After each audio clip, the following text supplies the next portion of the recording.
对于执政也门33年的总统萨利赫来说，64岁的他在2012年要面对的是再一次的白手起家。在也门，阿拉伯之春带来的是南派对北派的全面反攻。在萨利赫心不甘情不愿地将总统权力交给南派代表副总统哈迪之后，以他为代表的北派人士实际上已经被逐出了也门政坛。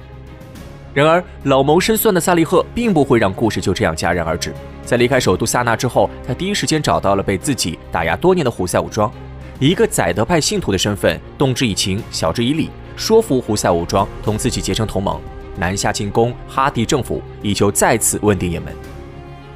虽然胡塞武装对萨利赫多有不满，然而他们深知同自己水火不容的南派政府不可能像萨利赫一样默认胡塞武装对北部山区的占领，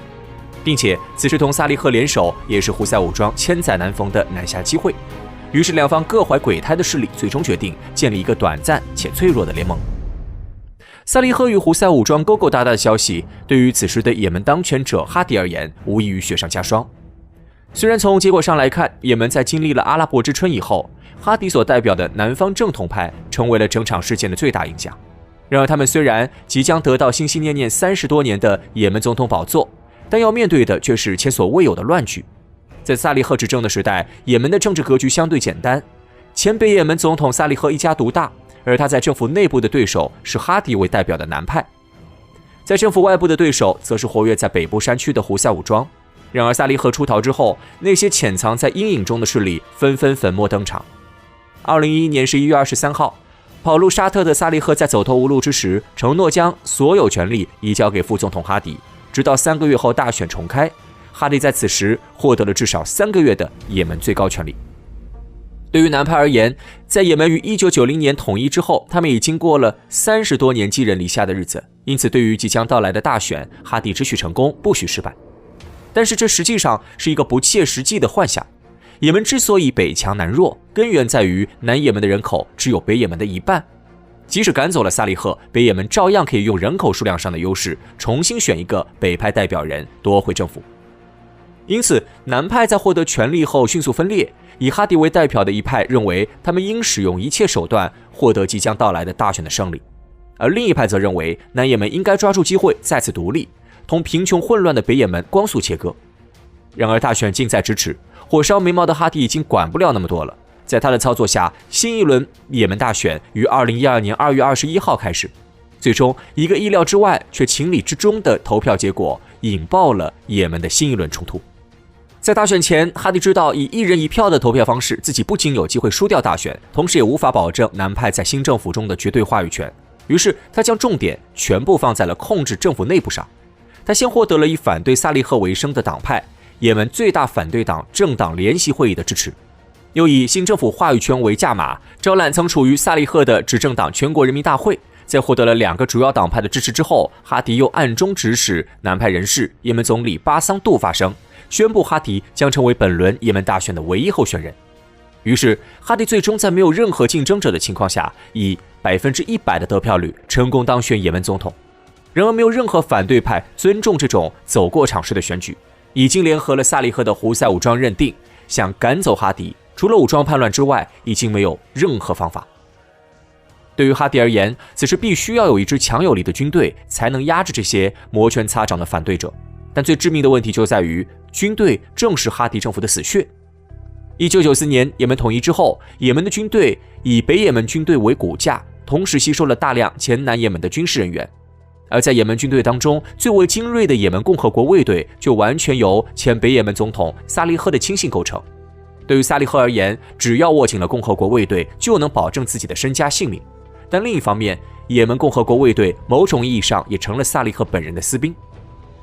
因此，当萨利赫卸任总统之后，共和国卫队也同时变天，一部分军官选择就地解散，潜伏在北也门民间等待萨利赫王者归来。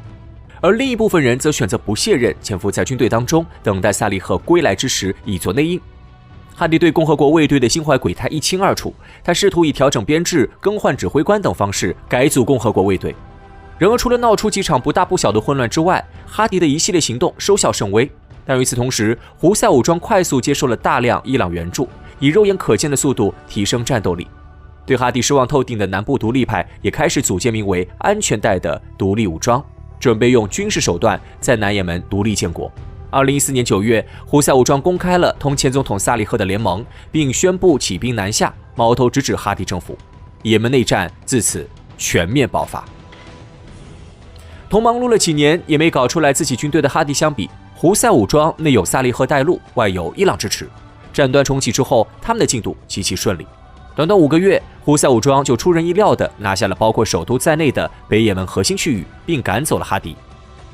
而哈迪的处境比其预想的还要糟糕。在丢了萨那之后，他本想跑路前南也门首都亚丁，然而之前早就想独立的那部分南方派已经借着胡塞武装在北方起兵，控制了包括亚丁在内的大多数南方城市。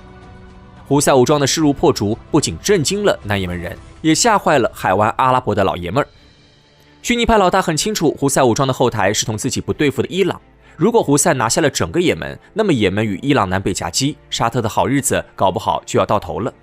于是，在胡塞武装刚刚准备继续南下统一全国时，沙特就带头组建了多国联军，准备帮助哈迪夺回北也门。这个消息让很早就苦于没有后台的哈迪松了口气，但对于前总统萨利赫而言，却是一个无与伦比的坏消息。本来在夺回首都萨那之后，他的计划就是停止南下，而将精力集中于同胡塞武装争夺北也门控制权上。现如今沙特大军压境，再搞内斗的话，弄不好自己会同胡塞武装一起死。但是假如继续同胡塞武装合作，那么越打越强的胡塞武装早晚会彻底骑到自己头上。思考再三之后，萨利赫认为还是沙特的30万大军更加危险，于是他捏着鼻子继续同胡塞武装合作对抗外敌。但沙特的入侵雷声大雨点小，长于装备而短于战斗意志的王爷军们，在攻下了南部的几个大城市以及海岸的详察地带之后，面对窝在北也门山地内的胡塞武装踟蹰不前。而对沙特而言，还有一个更坏的消息，阿联酋此时已经不太愿意再当沙特的小弟。为了追求在逊尼派内部更大的话语权，阿联酋开始放弃也门总统哈迪，暗中扶持南部独立派同哈迪代表的也门政府展开内斗。2017年，南方过渡委员会宣布已经控制了前南也门的主要城市，并发表反对哈迪政府的自治宣言。或许内斗自始至终都是中东的传统，在沙特因内部反水而停止进攻之后，获得喘息之机的萨利赫与胡塞武装都清楚，彼此之间的问题也该画上一个句号了。作为在中东混迹了近半个世纪的老狐狸，萨利赫深知在中东不仅没有永恒的盟友，甚至连短暂的盟友也未必存在。当其与胡塞武装在北也门站稳脚跟之后，到底由谁来组建新政府，成为了双方之间的核心矛盾。在连续打赢哈迪与沙特联军之后，胡塞武装认为萨利赫已经不是他们的合作者了。胡塞武装靠自己打下了北也门，自然也应该成为北也门之主。2017年9月，占领了萨那的胡塞武装开始绕过萨利赫，直接任命北也门临时政权的多个要职。萨利赫虽然在第一时间表示反对，但他突然发现，只有一部分过去共和国卫队支持的自己，已经无法影响胡塞武装的决定了。这个关头，萨利赫做了一个在我们看来意料之外，但在中东环境下无比正常的决定，再次向哈迪政府释放善意，给沙特军队带路，对胡塞武装驱虎吞狼。但这一次，萨利赫的把戏落空了。胡塞武装已经同萨利赫周旋了30多年，这个老狐狸不可靠这件事儿，他们比谁都要清楚。在萨利赫于2017年12月2号公开表示考虑倒下沙特的一瞬间，胡塞武装二话不说就挑起了同萨利赫支持者之间的全面冲突，并且胡塞武装非常清楚，他们的敌人有且只有萨利赫一个人。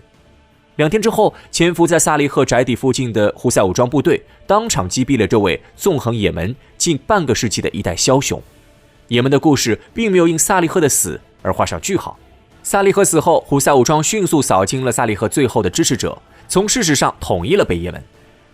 50年前，弱小的南也门之所以能独立，靠的就是在北方内战时抢先一步结束乱局。而如今，北方先于南方结束内战，胡塞武装是否能借机统一全国？也门的故事此刻仍在继续，我们日后再见。